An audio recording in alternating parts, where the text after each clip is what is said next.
84 लक्ष योनी फिरून आलात. ही शेवटची पाळी आहे. तुम्हाला संधी भेटलेली आहे संत चरित्राच्या माध्यमातून. तुम्हाला स्वतःचा उद्धार करून घ्यायचा आणि निवृत्तीच्या मार्गावर वाटचाल करायची. कारण की पुन्हा पुन्हा जन्माला येणे नाही. तुम्ही गर्भामध्ये होता आणि गर्भामध्ये त्या भगवंताला विनम्र करत होता. एक वेळेकरी या दुःखा वेगळे दुःख आहे दुरिताचे झाडे. एकदा काढ देवा आणि पुन्हा पुन्हा तुझं नाव घेईल. या मुखातून तुझं काय करेल नाव घेईल. या हाताने तुझी टाळी वाजवेल तुझ्या नामस्मरणाची. पाय तुझ्या भजना कीर्तना करता जाण्याकरिता वापरेल. देवा आपण सगळं तुम्ही या संसारामध्ये आल्यानंतर देवालाच म्हणून राहिले. देवालाच पाहताय आणि पाहता पाहता आजूबाजून पाहिलं. देव जर समोर जर आले जन्मतः एक दिवसाचं मूल लढायला लागतं तेव्हा आला आणि लगेच म्हणायला लागते कोहम कोहम कोहम. कोण आहे तू? कोण आहे? कोण आहे? मी तुला ओळखत नाही. त्याला दिलेल्या जन्माची सार्थकता न देता आपण आपला उद्धार न करता त्याला आपण परोपकार करायची जी भावना आहे ती लयास तुमच्यामधून जाते आणि ती टिकवण्याकरिता हे संत चरित्र आहे. लक्षात आलं का? एकदा देवा फक्त एकदा काढ. मंगलाचरणामध्ये हा स्वभाव धर्म लक्षात घ्यायचा असतो की मंगलाचरण हे विनायकाचं असावं आणि विवेक बुद्धीचं असावं. विवेक बुद्धी सांगितली. हा विचार तुमच्या अंतःकरणामध्ये असला पाहिजे. काही जण असं म्हणत असतील की घरून बसल्या बसल्या ऐकू येते बा प्रवचन, पायानं जमत नाही, कमरेचा त्रास आहे नाही का, असे काही म्हणत असतील. ते अडथळा आहे तुमच्या या आध्यात्मिक वाटेमध्ये. काही जणांना मी बोलून गेलो झोप येत असेल. ज्यांना ज्यांना झोप येत असेल कथेमध्ये ते मोठे भाग्यवान आहे. समजलेले दिसत नाही, मोठे भाग्यवान आहे. ती म्हणाल हो जेव्हा जेव्हा तुम्हाला झोप येत असेल तेव्हा तेव्हा तुम्ही त्या झोपेच्या अलीकडे पहिले आधी देवाच्या जवळ बस पोहोचत असता. पण झोप रूपी पडदा मनात येतो. आता हा देव आहे आणि हा तुम्ही आहे. जशी झोप आली तसा पडदा देवावर पडला. देव म्हणतो हा झोपलाय वापस चला. Wrong number. सांगायचं तात्पर्य कुंभकर्णाची जी पत्नी आहे तिचं नाव निद्रा देवी आहे आणि ती हरिकीर्तनामध्ये येते याच्यामध्ये संशय नाही. म्हणून झोप आली पाहिजे. जेव्हा जेव्हा तुम्हाला झोप येईल तेव्हा तेव्हा मला असं असं करत जा झोपेत. मी समजून जातो की हिले झोप आली निद्रा देवी प्रसन्न झाली. सांगायचं तात्पर्य एवढंच मंगलाचरणामध्ये जोपर्यंत विवेक जागृत होत नाही गणपती बाप्पा येत नाही तोपर्यंत गणपती तुम्हाला करता येणार नाही. वित्तेश्वर सहित आपल्याला सांगते की गणपती बाप्पा ज्याचे सुपासारखे कान आहेत सोंड त्याला आहे नाही का. असाच गणपती आहे ना तुमच्या घरामध्ये नाही का. मी घरचा गणपती म्हणून नाही राहिलो बरं, मी शंकरजीचा गणपती म्हणून राहिलो नाही. तुझं तात्पर्य एवढं गणपती बाप्पा हा मंगलकारी आहे म्हणून त्याचा आधी अंती नाव घेतल्या जात. तो सुख करणारा आणि दुःख हरणारा आहे म्हणून गणपती आहे. त्याचे सुपासारखे कान आपल्याला सांगतात. सुख काय करते? तुम्ही आता खेड्या विभागातले सुख समजते ना तुम्हाला? ओ सुख काय करते? सुख हलकट हलकट अंदर घेते, चांगलं चांगलं बाहेर भेटते नाही. काय करते सुख? चांगलं चांगलं जे असलं ते आतमध्ये घेते आणि हसलं ते बाहेर भेटते. गणपती बाप्पाचे कान आपल्याला सांगतात या कानानं कसं ऐकावं? चांगलं चांगलं ऐकावं. कसं ऐकावं? आणि हलकट वारे ते बाजूने सारावेत गणपती बाप्पा सांगतात. या शक्तीमध्ये पाहत असताना गणपती बाप्पाचे डोळे कसे आहेत? बारीक आहे, नम्रतेचे डोळे आहेत. कसे आहेत गणपती बाप्पाचे? म्हणून महाराजांवर वटारू वटारू कोण आहे महिलांना? सांगायचं तात्पर्य प्रेमाची डोळे आवश्यक आहे. प्रेमानं मनुष्य सर्व काही जिंकू शकतो नाही. काळे बाबा, काळे बाबा, सांगायचं तात्पर्य प्रेमामध्ये एवढी शक्ती आहे की प्रेमामध्ये सर्व काही जिंकता येतं. सांगेल मी आता 7 दिवस आहे तुमच्या सहवासामध्ये. ज्ञानेश्वरांनी प्रेम आपल्याला शिकवलं. भक्तीच्या साह्यानं प्रेम शक्ती शिकवली आणि प्रेम शक्ती सांगितल्यानंतर विनायकाला हाताशी धरला आणि ओम नमोजी आद्या वेद प्रतिपाद्या जय जय स्वस्वेत्या स्वरूपा देवा तुची गणेशु सकलार्थ मनी प्रकाश मने निवृत्ती अवधारी जोजी. गणेशाला नमस्कार केला. कोणी? ज्ञानोबारायांनी. हे लक्षात घ्या, तुमच्या महत्वाचं आहे. गणपती बाप्पा कसा येतो आल्यानंतर असा येत नाही. गणपती बाप्पा कसा येतो, आनंद आहे गणपती बाप्पा येत असताना. तेव्हा आपली कथा म्हणजे आनंद. विनायकाला आचार्य मानलेला आहे. का मानलेला आहे? महाराज म्हणायला लागले शंकराचार्य, किम नाम मंगलाचरणम कति विधाय मंगलानी. एवढंच काय, कदाह कर्णकानी मंगलानी आणि कानिच तानी फळानी.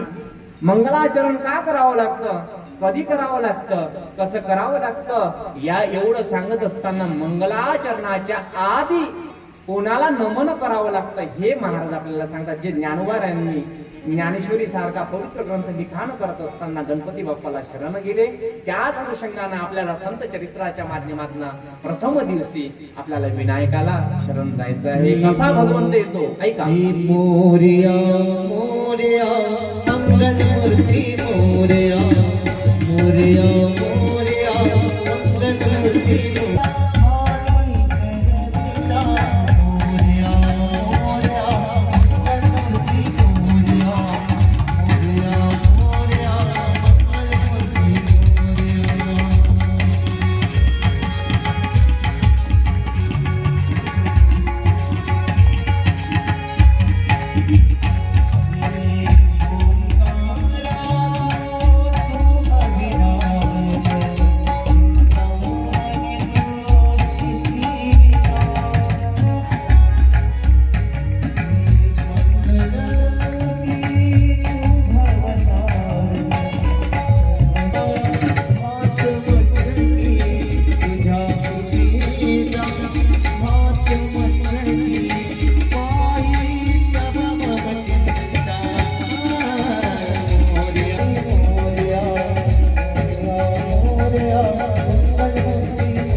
पार्वतीच्या बाणाच्या पायात बाणा पुष्पहारांच्या फाटल्यात बाणा ताशाचा आवाज अरे ताशाचा आवाज तारर झाला गणपती माता नाचत आला ताशाचा आवाज तारर झाला गणपती माता नाचत आला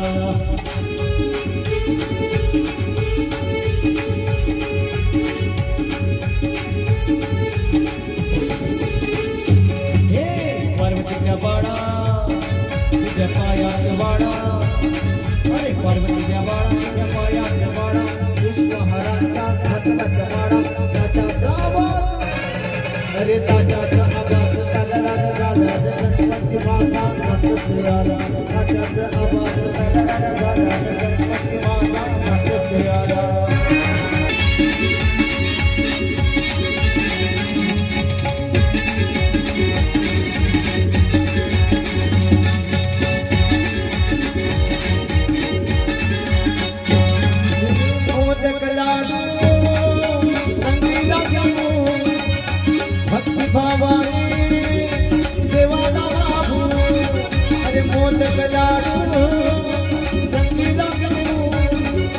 भक्ति भवानी देवाला गुणराया गुणगान डोळे भरून देवाला पाव डोळे भरून देवाला पाव डोळे भरून देवाला पाव बाबा तारा रंगून गेला गणपती बाबा हो ऐका ऐका. झाला कशामुळे झाला, कशाकरिता झाला, पाना कशा करून राहिलेला. तसं काही मी त्यांना काही मारून राहिलो की काय प्रश्नच विचार. टुकरे देखती हो क्या. हा का पाहतात, का झाला सांगा लवकर लवकर. एक काय केली, सेवा तर केलीच केली पण परिक्रमा ही विवाह आई वडिलांच्या सेवेनं तर झाला पण एक नाही झाला, 5 वेळा झाला. 5 वेळा. किती वेळा? अहो माय हा महाराज काही सांगते काय काय काय. आतापर्यंत काही मोठे मोठे महाराज आले पण हे नाही सांगितलं आपल्याला. 5 विवाह झाले. 5. किती गणपती बाप्पाचे नाव मोजा. रिद्धी सिद्धी दिष्टी पुष्टी आणि तृष्टी. काय काय काय सांगितले मी सांगा बरं. एक जण कोणतरी निवड तुम्ही. अयोध्या यांच्यासाठी 2 गोष्टी आणा. रघुनाथ नगरी हो अयोध्या से रघु दास राम चरण राघव जी जहाँ मेरा पिता चरण राघव जी जहाँ मेरा पिता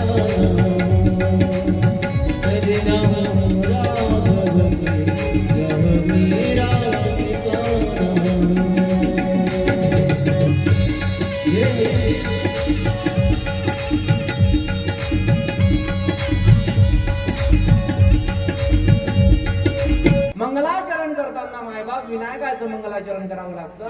कार्य यशस्वी व्हावं याकरिता म्हणून अभ्यासाला पाठवताना गणपती पूजन करावं आणि त्याच्यासमोर मंत्र म्हणावेत. मंत्र म्हणत असताना जो अभ्यासी विद्यार्थी आहे 7 दिवसामध्ये भरपूर सांगेल मी तुम्हाला, काही देणार तर नाही पण तुमच्याकडे असं काही विवेकामध्ये देऊन जाईल जे काही न करता तुम्हाला आपोआप साध्यता, त्याला बीज मंत्र असं म्हणतात. ते बीज मंत्र जरी घरी तुम्ही उच्चारले, त्याचं नाम जरी केलं, आवाच्या ओव्या आहेत. अवधूत महाराजांचं नाव ऐकलंय का? सावंगा निवासी संतांचं नाव आहे. आणि तुम्हाला अवधूत बाबा आपल्या ओवीमध्ये लिहितात, रोजचा चिखर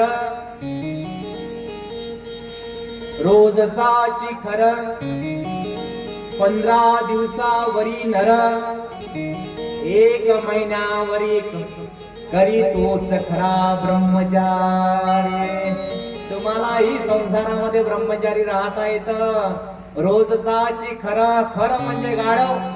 ज्या गाढवाला रोज भोग पाहिजे तो भोग वासने अतृप्त झालेला जीव आहे, म्हणून तो खर आहे, तो गाढव आहे म्हणतात अवधूत बाबा. रोजचा खर 15 दिवसावरी नर, 15 दिवसाचा तो भोग मागतो त्याला मनुष्य म्हणतात.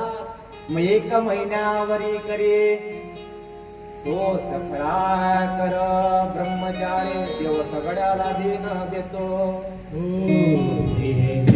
देव देव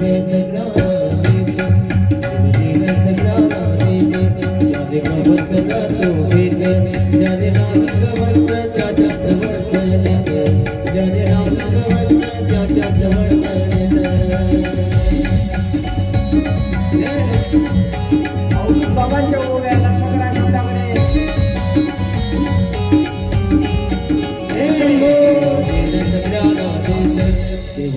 सगळ्यांना ज्याने गवसला तो भेट, ज्याने नाही गवसला त्याच्या जवळ ज्याने नाही गवसला त्याच्या जवळ.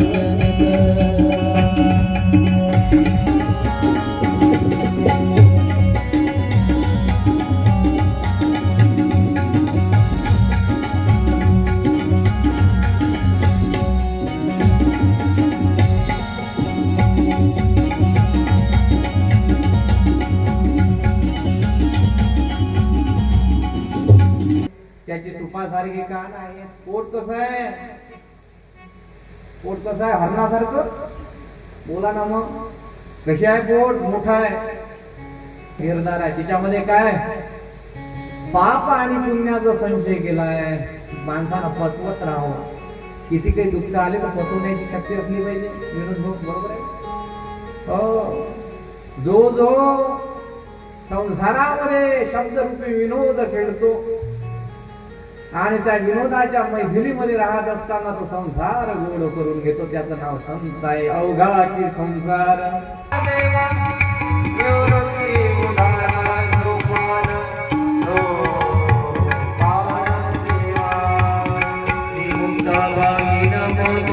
गोवत